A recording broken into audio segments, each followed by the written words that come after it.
নমস্কার বন্ধুরা, লাল লাইফস্টাইল চ্যানেলে গুড মর্নিং সবাইকে। কেমন আছেন সবাই? আশা করি ভগবানের কৃপায় ভালোই আছেন।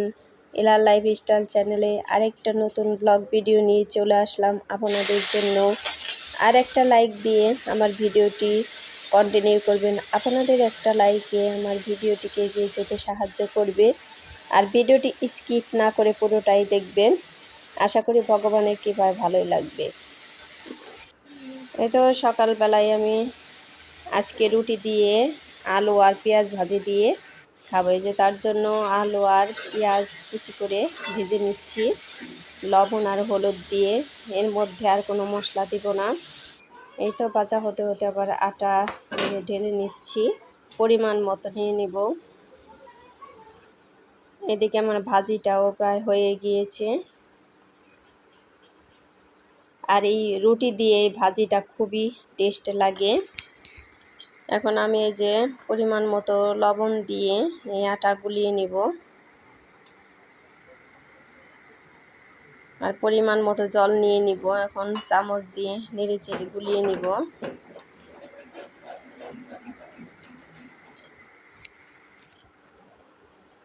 এই তো আমার ভাজা হয়ে গিয়েছে।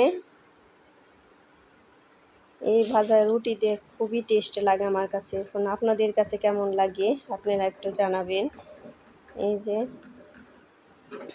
আটা ভালো করে আমি কাঁটা দিয়ে ঘুটে নিলাম। আটা সুন্দরভাবে গুলে গিয়েছে। এখন এই যে এটাও তাওয়াটাও গরম হয়ে গিয়েছে। আমি একটু তেল মেখে দিচ্ছি টিস্যু দিয়ে। এখন এক এক করে রুটি দিয়ে দিব।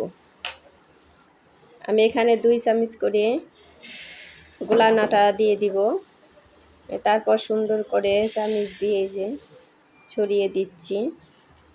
তারপর দেখবেন যে রুটি কত সুন্দর হয়। এই রুটিগুলো খুবই টেস্ট লাগে, আর গরম গরম খেতে খুব ভালো লাগে। ঠান্ডা হলে এই রুটি ভালো লাগবে না। যারা যারা গরম খাবেন তারা খেয়ে দেখবেন যে কত টেস্ট লাগে। কিন্তু আমার রুটি ভাজা হয়ে গিয়েছে। এই চামচ দিয়ে আমি ওই ভাজিটা নেড়েছিলাম, এই জন্য এই চামচের মধ্যে আলু আর পেঁয়াজ ভাজি ছিল, তাই রুটির মধ্যে চলে এসেছে। এই তো একটা ভাজা হয়ে গেল। এখন আবার আরেকটা দিয়ে দিব।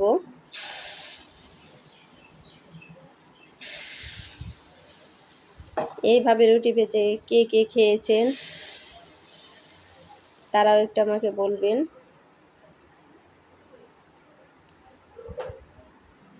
আর বন্ধুরা, যে যেখানেই থাকেন দেশে বা দেশের বাইরে, সেখান থেকে আমার ভিডিওটি কষ্ট করে দেখে নেবেন আর ছোট্ট করে একটা কমেন্ট করে জানাবেন।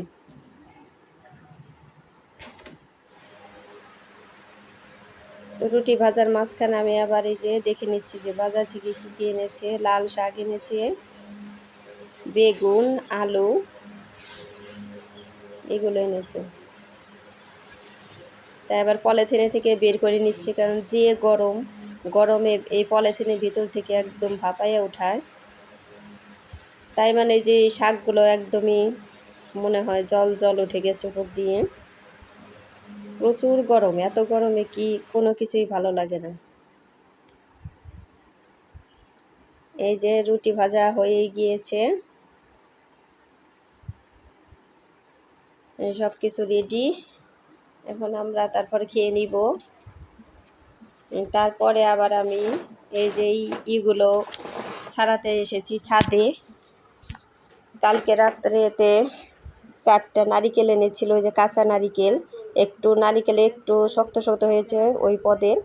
ওই নারকেলগুলো খেতে আমার খুব ভালো লাগে। এই নারকেলগুলো আবার গাজীপুর নেওয়ার জন্য এনেছে, কারণ ওইখানে ছেলেমেয়েরা সবাই থাকে। আগে একটা আমাদের এনেছিল ওই পূজা দেওয়ার জন্য, তাই আপনাদের দাদা বলে যে ছেলেমেয়েরা গাজীপুর থাকে, ওদের জন্য 4টা নারকেল ছুলে দিয়ে দিই। এই যে ছোলার জন্য অনেকগুলা খোসা হয়েছে। নারিকেলের কিন্তু কোনো কিছুই ফেলে দেওয়া যায় না। এই খোসা দিয়ে সন্ধ্যা লাগানোর কাজে লাগবে। তারপরে নারিকেলের আচাও কিন্তু কাজে লাগে অনেক। যারা উরুম বানায় তারা বানায় নিতে পারে।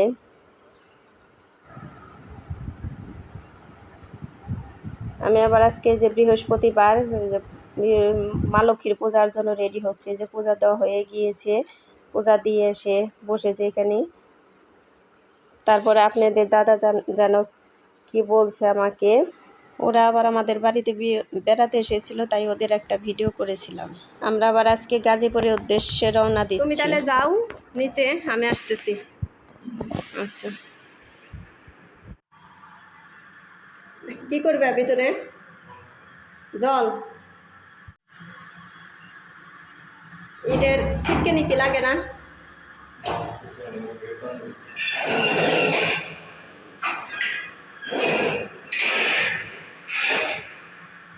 আসলে হাজব্যান্ড সাথে থাকলে মনে জোর, সাহস আর মনে কোনো ভয়ও থাকে না। এই তো আমরা নিচতলায় চলে এসেছি। এখন আপনাদের এই যে দাদার অপেক্ষায় আরও কী যেন গোছাচ্ছে। আর আপনাদের দাদা আমার সাথে থাকলে আমার কিছুই করতে হয় না। এই যে গেট তালা দেওয়াটা, এগুলো আমার অনেক বড় একটা কাজ মনে হয়। তারপরে মনে হয় তালা দিলাম কি দিলাম না, মানে এরকম একটাই থাকে। এই তো এই যে আমরা গাড়িতে চড়ে বসেছি, এখন মানিকগঞ্জ যাচ্ছি। মানিকগঞ্জ থেকে আবার এই যে বাসে চড়ে বসেছি।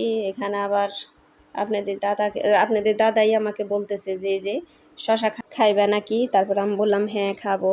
তারপর আপনাদের দাদাই 2 প্যাকেট কিনে নিল।